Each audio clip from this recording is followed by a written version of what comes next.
I don't even recognize this country. I mean, most of you know I'm from Toronto, Canada. Immigrated here in the late 70s, but I don't recognize this country. And it's because of the leadership. I have no respect. I never have had any respect for our Prime Minister. In the 7 years that he's been here, and another 2 years he's going to still be here, he's taking this country from 600 billion in debt to over $1 trillion and still growing. And he's got his monkeys all hanging around him, continuing to do more harm. And all he keeps on chirping about, you have to follow the science. This pandemic is done. And those that either chose to or were forced to get vaccinated, they've done it. Those who chose to not get vaccinated will never get vaccinated, like myself. I never have and I never will. You're never going to change anything about that. It's been over 2 years since I've been able to travel. Canada is the only country that still has mandates regarding unvaccinated people from leaving this country, traveling around this country. And there's a court case that's going to be heard in the fall regarding that, because it goes against our Charter of Rights.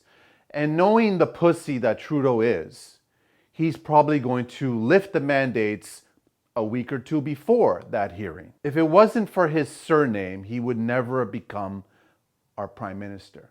He doesn't have the experience, he doesn't have the know-how, and he is just a bully. And he continues to hurt this country more than help it. If this was really about the science and about the healthcare and the safety of these people, his net worth would never have gone from 10 million before the pandemic to 85 and still growing. Rob Ford's net worth would never have gone 3 million before the pandemic to 50 million. This was never about health and safety. This was always about money. And those who had it got so much more of it because they implemented ideas that they knew would make them money.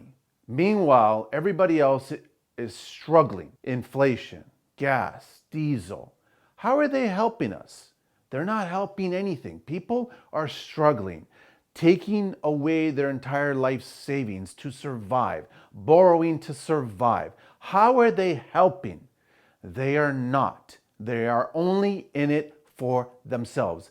And it's clearly obvious. That's the science there. Trudeau has just been hungry and continues to be hungry for power ever since he shared his first mojito with his dad. He just cares about power. He is not a Canadian in my eyes, and he will be a disgrace for the rest of his days. I feel for all the hardworking people out there that are struggling and continue to struggle, that continue to lose so much, while that candy ass continues to grasp at what little power he has left. The division that he's created is incredibly sad. I have never judged anybody based on their sexual orientation, their skin color, their religious beliefs. I have never, ever, nor will I ever. But yet, I and a lot of other people that never decided to get vaxxed were judged and continue to be judged. And that's what he's created. That's his legacy. He's created a segregation in this country that's absolutely disgusting. To the point where we are now having a conversation about putting unvaccinated travelers at the back of the plane. Why the fuck are we talking about that in the year 2022? Lift these fucking mandates, you fucking idiot of a prime minister. We all want to survive. We all trying to survive.